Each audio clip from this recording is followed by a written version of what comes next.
बहुत साल पहले एक बूढ़ा फकीर था। लोग कहते थे कि उसने इंसानों को पूरी जिंदगी देखा था, राजाओं को भी, भिखारियों को भी, अच्छे लोगों को भी, बुरे लोगों को भी।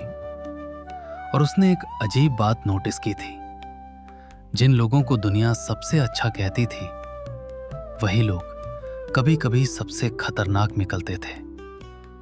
और जिन लोगों को दुनिया कमजोर समझती थी, वही कभी कभी सबसे ईमानदार होते थे। उसे समझ नहीं आता था क्यों। एक दिन उसने अपने 3 शिष्यों को बुलाया। तीनों सालों से उसके साथ थे। तीनों विनम्र, तीनों अनुशासित, तीनों लोगों की मदद करने वाले, और तीनों को लगता था कि वे अच्छे इंसान हैं। फकीर उन्हें एक पहाड़ के ऊपर ले गया। वहां एक पुराना पत्थर का कमरा था।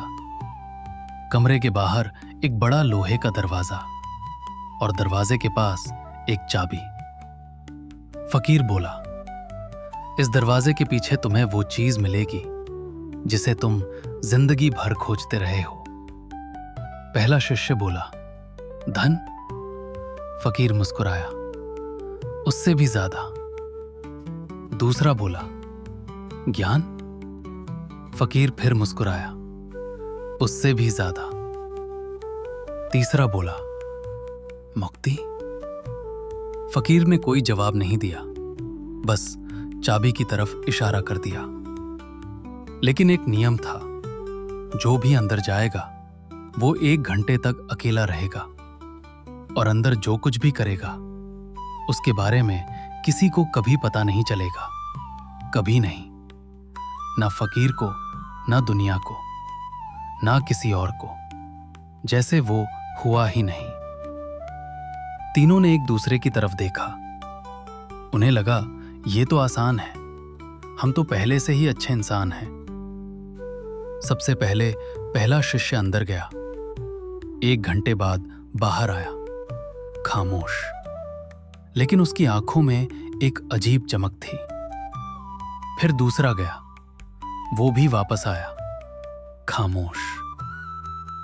आखिर में तीसरा गया, और जब वापस लौटा तो उसकी आंखें नम थीं। रात को फकीर ने तीनों को बुलाया और पूछा, दरवाजे के पीछे क्या था? पहला बोला, सोने के पहाड़, और मुझे यकीन था कि कोई मुझे देख नहीं रहा। दूसरा बोला, पूरे राज्य की ताकत, मैं जिसे चाहता उठा सकता था, जिसे चाहता गिरा सकता था। तीसरा अब भी चुप था।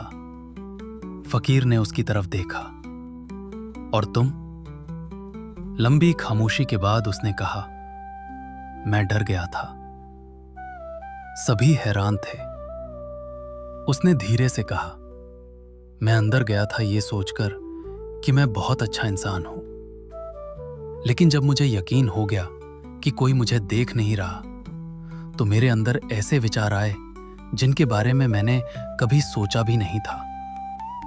कुछ लोग जिनसे मुझे जलन थी, कुछ लोग जिनसे मुझे बदला लेना था, कुछ लोग जिन्हें मैं नीचा दिखाना चाहता था। और उसी पल मुझे समझ आया कि मैं उतना अच्छा नहीं हूं जितना मैं खुद को समझता था। पूरे कमरे में सन्नाटा छा गया। फकीर मुस्कुराया और बोला, इसीलिए मैं तुम्हें यहां लाया था।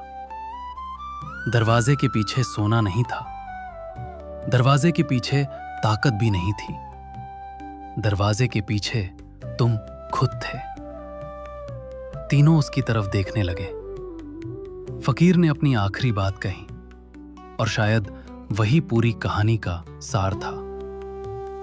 इंसान का असली चेहरा उस समय सामने नहीं आता जब उसे तकलीफ मिलती है। उसका असली चेहरा तब सामने आता है जब उसे यकीन हो जाता है कि उसके कर्मों की कोई कीमत नहीं चुकानी पड़ेगी। और फिर उसने वो चाबी पहाड़ से नीचे फेंक दी। लोग कहते हैं कि ताकत इंसान को बदल देती है। नहीं, ताकत सिर्फ वो दरवाजा खोलती है जिसके पीछे इंसान पहले से छुपा हुआ होता है।